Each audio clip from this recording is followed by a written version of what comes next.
She walked in alone. No team, no makeup, no name tag on her chest, just a dress wrapped in floral fabric, and the weight of 1,000 quiet judgments.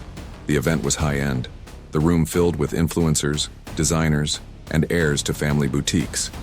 And her, an unknown elderly woman with worn-out shoes and a measuring tape wrapped around her wrist like a forgotten bracelet. No one knew where she came from, only that she clearly didn't belong. The whispers started before she even spoke. Who let her in? Is this part of a charity program? Maybe she's lost. She didn't answer. She just looked around, like someone who's been here before, but always from the shadows. Her dress? Plain. No label, no press kit. But there was something about it, something off. Like it was sewn with a different kind of thread, like it was hiding something. They tried to block her entry into the competition, no paperwork, no embroidery tags, no code. But she stood her ground, quietly, confidently, as if what she carried couldn't fit on a form. When her dress was finally put on display, the room went silent. Not because it was beautiful, because it was unsettling. There was something in that fabric that people couldn't name. The most powerful woman in the room walked over, laughed and mocked the design. My grandmother used to wear something like this. Back in the 60s. The crowd laughed with her. The old woman didn't. She simply lowered her eyes and reached into her coat pocket. No one noticed, except one girl in the back who watched like she'd seen the story before. Like an invisible thread was being pulled, stitch by stitch, about to unravel a truth no one was ready to face. And just when everyone thought she'd leave in shame, she stood up, walked to the dress, and before saying a word, she ran her fingers along the seams, like someone who once saved a life with needle and thread. What happened next? No one in that room will ever forget, because what she pulled from her pocket changed everything. Before diving into this exciting story, we want to make sure you don't miss out on any of our incredible content. If you haven't subscribed to our channel yet, now is the perfect time to do so. By subscribing, you'll become a valued member of our growing community, where we share amazing stories, insightful lessons, and much more. Don't wait any longer. Hit that subscribe button now and join us on this amazing journey. The sound of heels echoed like rushed applause on the marble floor. St. Andrew's Heritage Academy's auditorium sparkled under golden chandeliers, each light bulb burning as if trying to erase a less glamorous past. Women in tailored dresses floated between columns trailed by photographers and interns holding clipboards.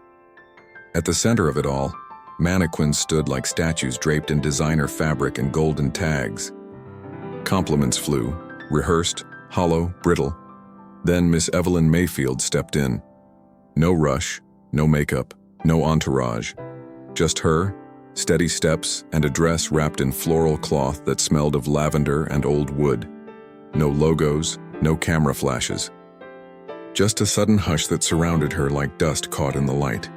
While others carried gleaming mannequins, she held her creation like a memory, not a product. The stares came fast, sideways glances, poorly disguised curiosity. A security guard narrowed his eyes and moved toward her.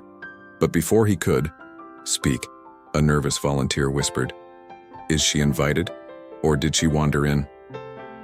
Evelyn didn't reply. She straightened her back and offered a faint smile. The kind of smile that didn't beg for approval. It simply said, "I came." She approached the check-in table, where a young woman in a lavender blazer scanned a list full of recognizable names. Evelyn's wasn't there. "Brand name?" the woman asked. Evelyn raised her hand, the measuring tape wrapped like a bracelet, and gently said, "No brand, just my hands."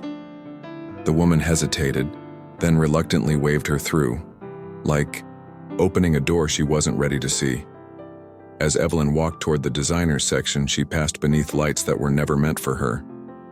Whispers flickered behind fabric panels. "Looks like something from a church bazaar."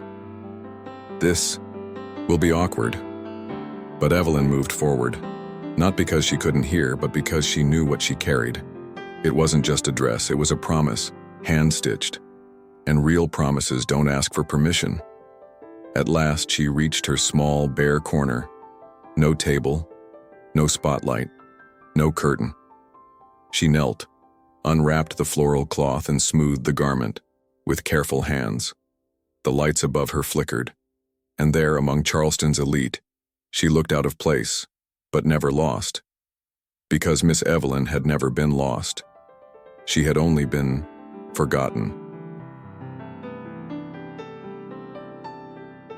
The double doors opened with a theatrical thud, perfectly timed for effect.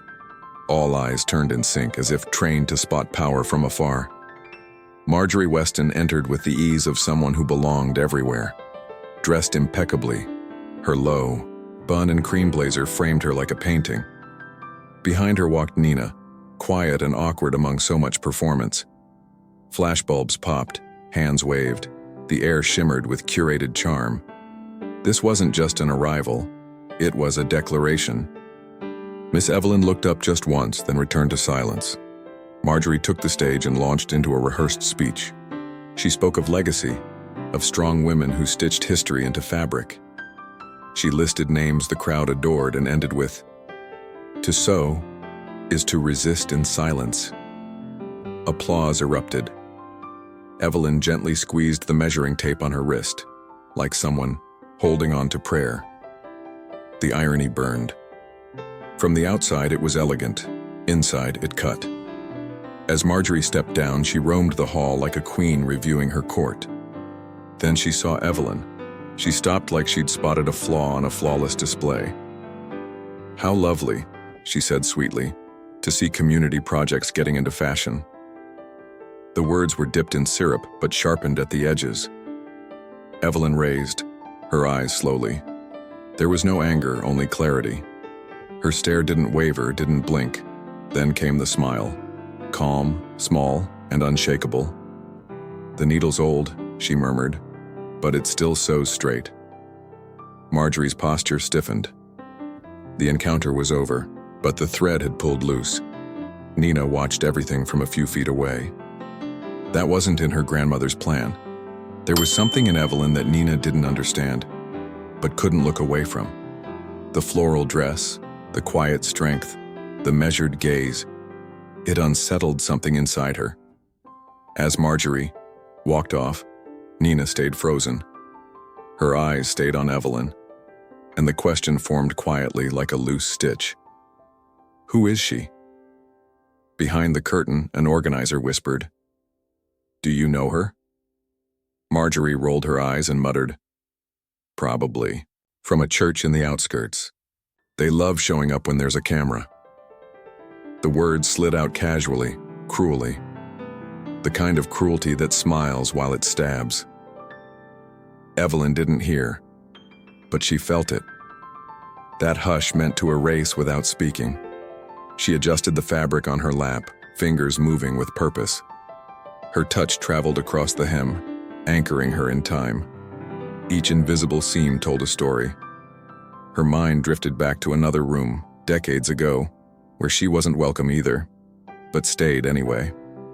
She had sewn for women who smiled with condescension, hidden in kindness. Evelyn knew where she stood. This place had never been hers, but she walked in anyway. Now older, she had nothing left to prove. Her presence wasn't ambition, it was truth.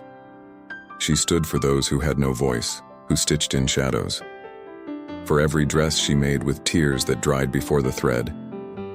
She didn't want attention. She wanted dignity. And she carried that like a crown, invisible, but unshakable. The moment had come. The presentation of the dresses, choreographed like a polished dance. Assistants rushed back and forth, lights shifted angles, and cameras snapped into place. One by one, dresses were brought to the stage, soft music playing in the background. Each piece came with a detailed profile, designer's name, ID number, and even a QR code linking to their social media. But when Evelyn's dress reached one of the assistants, The rhythm broke. She stared at the floral cloth, unsure of where to pin the label. She searched for a tag, a file. Nothing. With a tight breath, she turned to the backstage coordinator. "This one doesn't have a tech sheet.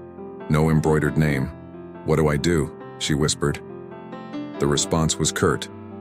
"Show it last. If there's time." Evelyn watched from across the room. She couldn't hear every word, but she saw enough in how they handled her dress. Not with respect, but reluctance, as if it didn't belong, and in a way it didn't. She stayed still, her breath shallow, but Nina noticed.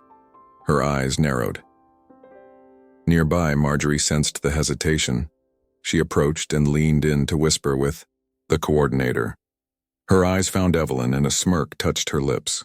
"If only she'd learned how to play the game," she said, feigning kindness. The words floated gently but pierced like needles. Evelyn didn't blink. She adjusted the measuring tape on her wrist. It was more than a tool. It was armor. And it reminded her. Pain was stitched into everything here. Still, Evelyn stood. She walked to the table where her dress sat, still covered. Her hands moved slowly, deliberately. She lifted the floral cloth like a veil. The dress underneath was a soft pearl white, with tiny hand-embroidered flowers around the waistline. Rounded shoulders, flowing fabric. There was sweetness in the simplicity, a gentleness untouched by fashion trends. Evelyn smoothed the hem and touched the bodice with reverence, as if to say, "I'm still here." Silence filled the space around her, awkward and unsure. Some glanced with curiosity. Others frowned, puzzled by its simplicity. Evelyn explained nothing. She didn't have to. The dress wasn't made for applause, it was made for memory, for the soul, stitched by hands that had sewn in silence for decades. And because of that, most people couldn't see its beauty. Nina stepped closer, drawn in. Something about the dress tugged at her, a collar, a curve at the waist. She had seen it before, and not in a boutique, but maybe in a dream or an old photo. This wasn't about fashion. It was about legacy. Evelyn sensed her presence but didn't turn. Her hands rested gently on the dress, shielding it without words. Whispers circled the room like smoke. "It's nice, but outdated. Looks like it's from another century." Did she even make that herself? Evelyn heard it all and said nothing. Each remark was like a stitch out of place. It didn't belong in her pattern. She wasn't sewing to win. She was sewing to heal. This wasn't a runway to her. It was an altar, and the dress, an offering of faith stitched in silence. Miss Evelyn's dress was finally placed on display. No tech sheet, no fancy mannequin, no spotlight. Just fabric, form, and memory. It looked out of place beside the flashy, trendy designs around it. Yet there was something in that dress. A balance that couldn't be faked. The light drape, the hidden seams, the gentle curve beneath the bust. It didn't demand attention. It held it. Like a memory you can't place but can't forget, people started to notice. An older woman in the third row leaned forward. "That's old school stitching. No one does it like that anymore," she whispered to a friend. Nina stepped closer, drawn in by something she couldn't explain. Her eyes landed on the collar, narrowing in recognition. She reached for the necklace around her neck instinctively. Something had stirred inside her. Evelyn watched, understanding more than words could say. Some stories don't need to be told. A single gesture, and the soul remembers. But peace wouldn't last. Marjorie Weston approached with her usual entourage. She stood in front of the dress, poised and dismissive. Her lips curled into a smirk before she said loud enough for all to hear, "My grandmother wore something like this, back in the 60s. The laugh that followed was sharp and unkind. Two women behind her snickered, and soon the chuckles rippled through the crowd. Quiet, clipped, cruel. Marjorie turned as if she hadn't said anything at all. But she had, and Evelyn heard. She didn't look away. Her gaze stayed on the dress, shielding it. Her face didn't twist with anger. It sank with old grief. Grief for every time her work was treated as a joke, for every stitch made by hands the world never thanked. She tightened the measuring tape on her wrist, and in that motion was a quiet prayer. Lord, may what I sewed in pain and not be undone by their laughter. Nina stepped away from her grandmother's side, her eyes no longer on the dress, but on Evelyn. There was a lump in her throat, a discomfort she couldn't name. She looked around and felt shame crawl under her skin. For the first time, she wished her last name wasn't Weston. Evelyn noticed the shift, said nothing. She knew some awakenings bloom in silence. And Nina was beginning to understand, not all laughter is light. Some laughs weigh like iron. Some hide fear. The show went on as if nothing had happened. The next dress was introduced with excitement. Claps filled the room again, but something had changed. A hush, a weight had crept in. Evelyn returned to her chair and sat, adjusting her skirt as gracefully as before, but her hands trembled slightly, as if holding back a memory that wanted to spill out. Behind the curtain, Nina pulled out her phone. Scrolling, she found the photo her mother had scanned, an old sepia photograph. A young black seamstress adjusting a white dress on a pregnant woman. The dress was identical. Her breath caught. That woman was Evelyn. And that dress? It wasn't just beautiful. It was history.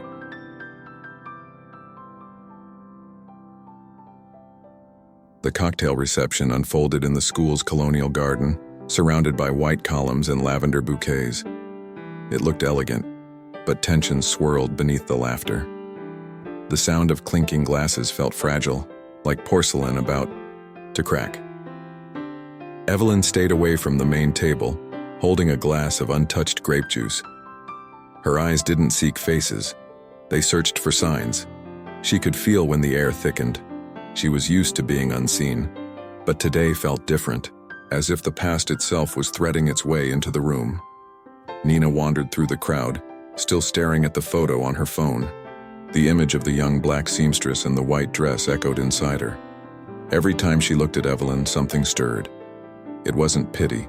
It was deeper, like standing between two mirrors, one showing who she'd been, the other who she could be.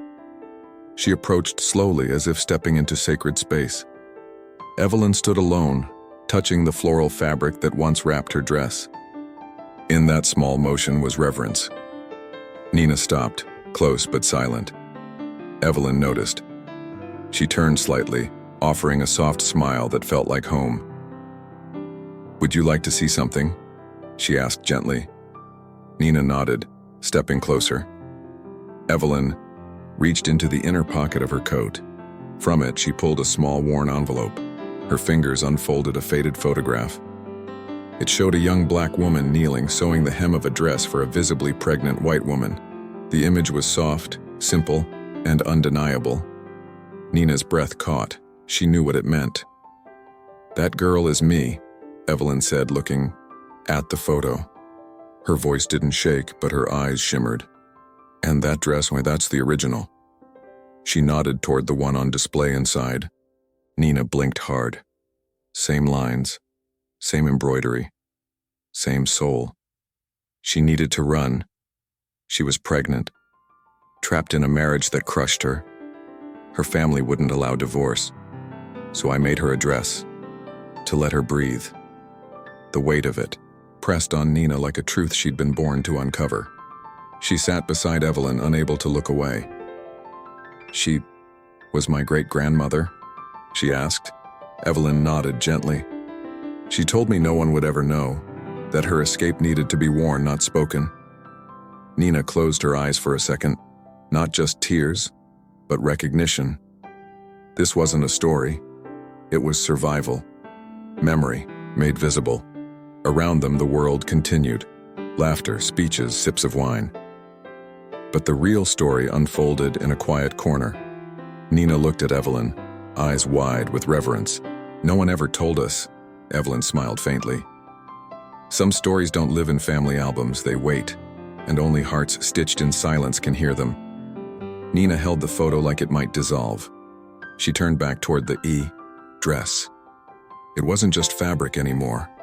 It was legacy, shelter, rebellion stitched in thread. Her family, her truth, was hanging on that rack, seen by all, understood by few. Evelyn wrapped the tape around her wrist again, slow and final. I didn't come to show a dress. I came to remind them what it hid. And Nina finally understood what it meant to wear history.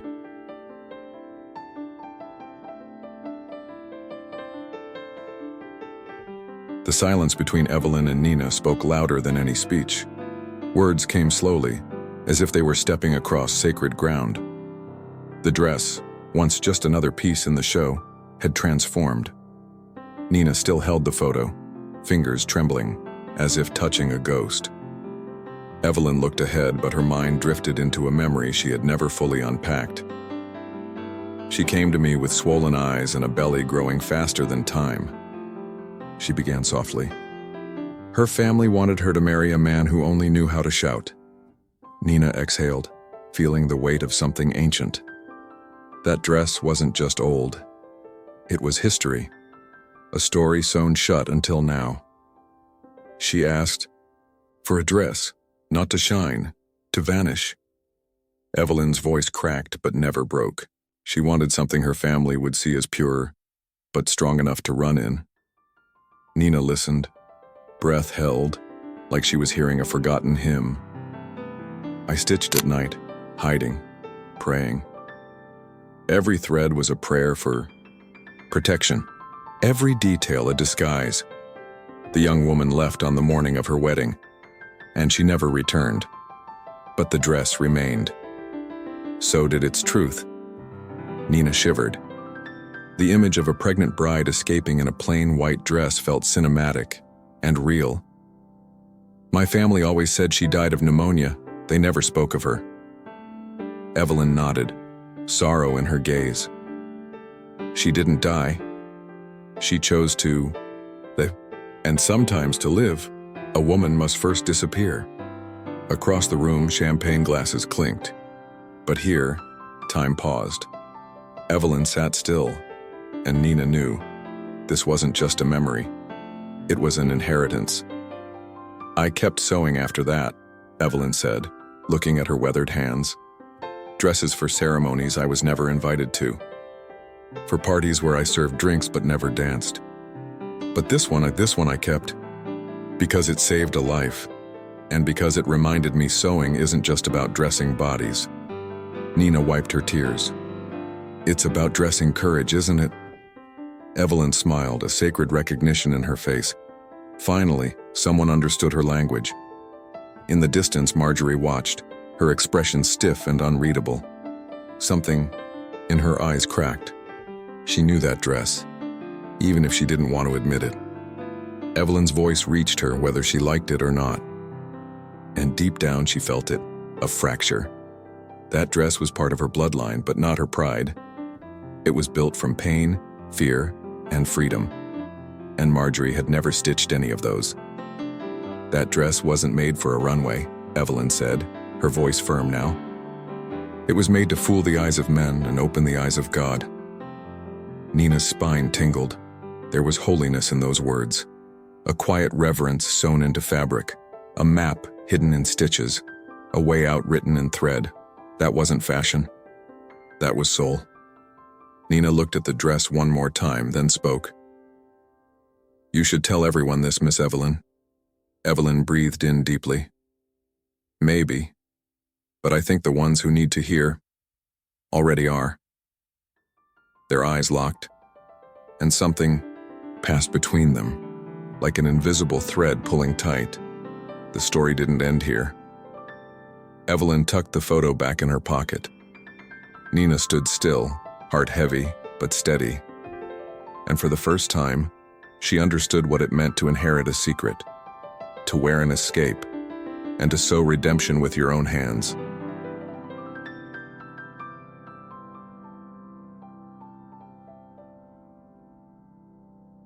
The St. Andrew's Hall, once filled with artificial chatter and polite laughter, sank into a heavy silence.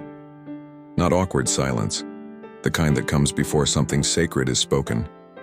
The truth about the dress began to spread like a loose thread tugging at the seams. People whispered, shifted, approached Nina with hushed questions. Some stared at Evelyn with a new kind of gaze, a mix of regret and respect. One of the school's elderly history teachers, a woman with silver hair and a vintage brooch, stepped toward the display. She stared at the dress, then at the photo Nina now held in her hands. Her voice trembled. "I remember the story, the young Weston woman who vanished before her wedding. They said she fled north, with help." For the first time, a myth became memory. Marjorie heard the whispers and approached, her heels sharp against the hardwood. She stopped cold when she saw the photograph. Even faded, the face was undeniable. Her expression faltered. For a moment, something cracked behind her eyes. Nina raised the photo, her voice low. "Did you know?" It wasn't accusation, it was mourning. Marjorie didn't respond. She looked away, because sometimes silence screams louder than scandal. Evelyn remained seated as if knowing truth didn't need to shout. It just needed to endure. She asked for nothing. No apology, no praise. Her posture hadn't changed, but her eyes had. She looked lighter, as if decades of weight were finally shared. The measuring tape on her wrist no longer marked inches, but generations. Nina knelt beside her, gently placing the photo between them. "I think this dress belongs to all of us." Evelyn's eyes softened, and in that moment something eternal passed between them. The school director was informed and stepped into the hall, unsure what to do. Staff whispered to him, showed him the photo, pointed at Evelyn. He stepped onto the stage, mic in hand. "May I have your attention, please?" Heads turned. He cleared his throat. "Before we conclude, I believe there's a story we need to hear. One not printed on any label." He looked at Evelyn. "If you're willing." She stood. The applause that followed wasn't loud. It was reverent, as if people were finally seeing what had always been there. Evelyn walked to the center of the stage. Her steps were steady, unhurried. Each scuff of her shoes seemed louder than polished heels. She took the mic with both hands, closed her eyes briefly, then spoke. "This dress was made for a woman who wanted to live." And the room fell still. She told her story simply, slowly, no dramatics, just truth. She sewed in silence, she said, as a prayer, as resistance. The dress was not glamour, it was escape.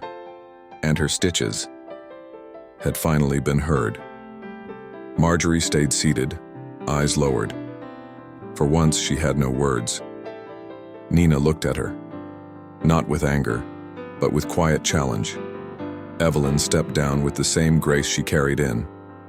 The dress remained in the center of the room, now bathed in natural light spilling through the old colonial windows. It was perfect, as if the building itself had chosen this moment to stitch its own wound. That light, soft and holy, touched the fabric like a silent blessing. A forgotten story, and it found its voice.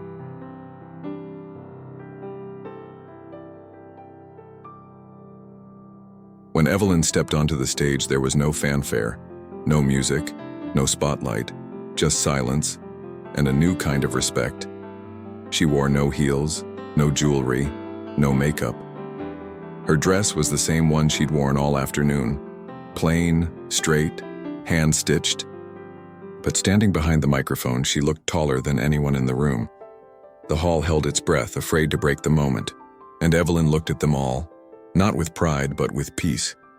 She had spent her life unseen, but never unworthy. She began in a voice as gentle as thread pulling through fabric. "I've sewn all my life, but no one ever knew my name." The sentence hit the room like a pin dropping on marble. I made dresses for weddings, baptisms, graduations, for women who called me that lady or just the sewing girl. A few people shifted in their seats, uneasy. I smiled, said, "Yes, ma'am," even when the fabric came stained or the words came sharp. Evelyn paused. I was never invited to see the dresses walk down the aisle, but I knew they were there because I had stitched every inch with faith.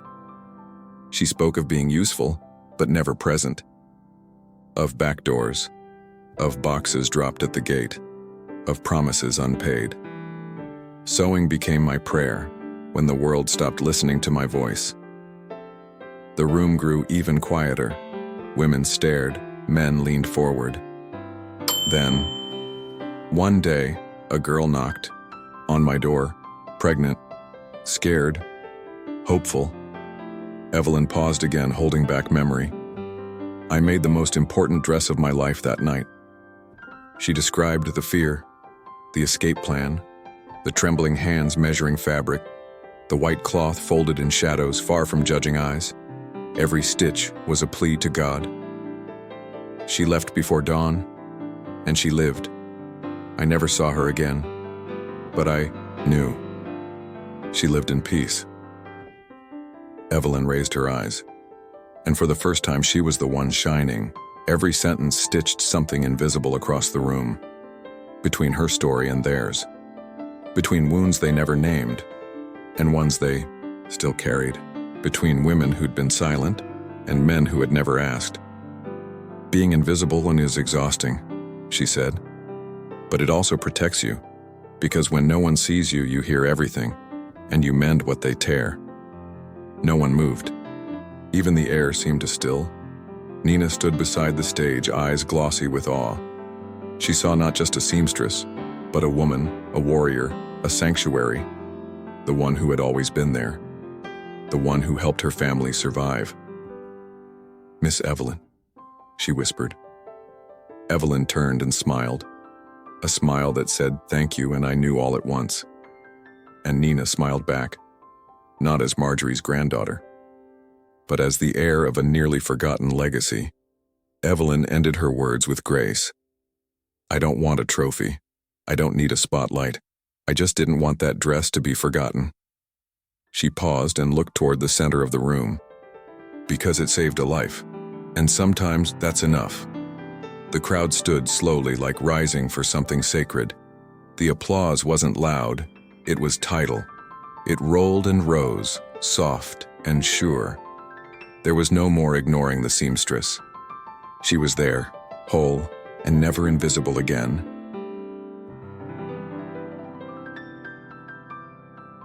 After the applause faded, the room didn't return to its usual rhythm. Something sacred lingered in the air, a reverent stillness. People who had overlooked Evelyn now lined up to greet her, their hands trembling, their eyes full. Evelyn, as always, stayed calm, her gratitude quiet and unwavering. She understood. This wasn't about recognition. It was about release. Each handshake was a stitch, closing a seam time had left unfinished. The dress remained at the center, not larger in size but in meaning. It seemed to radiate something now, something they had all missed before. And every gaze became a silent prayer for what had once been denied. Nina stood close, afraid to blink and lose the moment. Her eyes scanned the room, searching for meaning in every face. For the first time, she felt anchored, not by name or status, but by truth. When the director approached with the contest ribbon, the room hushed again. The moment to announce the winner had arrived. But he paused, looked at Evelyn, then looked at the crowd. Sometimes, a prize isn't enough. And then, he offered the ribbon to her directly. Evelyn accepted it with hands that had held sorrow, but never recognition. It wasn't gold, it wasn't luxury, it was dignity, embroidered with justice. She held the ribbon like one might hold back tears. Nina placed her hand on Evelyn's shoulder, and in that quiet touch, something was passed. Not just memory, but purpose. Marjorie remained seated, unreadable, but her eyes betrayed something soft, something starting to unravel. The ceremony ended without closing remarks. No one wanted to break the spell. One by one, people exited quietly. But they changed. They paused beside Evelyn, lowered their heads, touched her arm. It wasn't pity. It was reverence. The seamstress who'd been shadow now became light. And that light didn't blind, it healed. Nina returned to the dress, touched its hem like a sacred relic. Evelyn stepped beside her, saying nothing. "Would you like to learn how to sew?" Her voice soft, steady. Nina turned to her. "Yes, but not just dresses." Evelyn smiled. She understood. This was about more than fabric. It was about stitching truth, stitching justice, stitching faith. They walked out together as the sun dipped below the trees. The sky glowed orange like a canvas touched by God. Evelyn walked lighter, as if she had laid down a weight and picked up a new future. Nina carried the ribbon, not as a trophy, but a legacy. The school gate closed behind them, and ahead, a path waited. No patterns, no rules, just invisible thread and faith in what could still be made. Because when thread becomes faith, no stitch ever unravels. The dress was no longer on display. Evelyn had taken it home, folded with care. She would store it in a box lined with white cloth and a prayer sewn into the lining. Not to forget it, but to remember what it had done. Some dresses aren't made for display. They're made to survive, to teach, to comfort, to set someone free. One dress saved a woman and stitched an entire generation.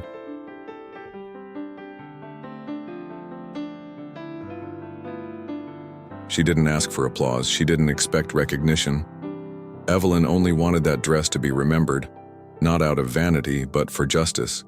Because sometimes the most powerful stories aren't written in books. They're sewn into the calloused hands of those who served quietly. The invisible seamstress had stitched more than fabric. She'd stitched generations. She wove courage where there was fear, faith where there had been shame. And in the end, she proved that one steady stitch can hold a whole life together. Nina understood. She realized legacy isn't what you flaunt, it's what you carry. Her family's name wasn't just engraved in school walls, it was etched in the hands that held it up. Holding that champion's ribbon, she didn't see a trophy. She saw a mission. A new thread passed from one woman to another, not by force but with quiet trust. Because now she knew, some scars are invisible, but they still deserve to be honored. The dress was taken home, not to be hidden, but protected. It would be folded with care, placed in a box lined with prayer, not to remember pain, but to never forget the deliverance.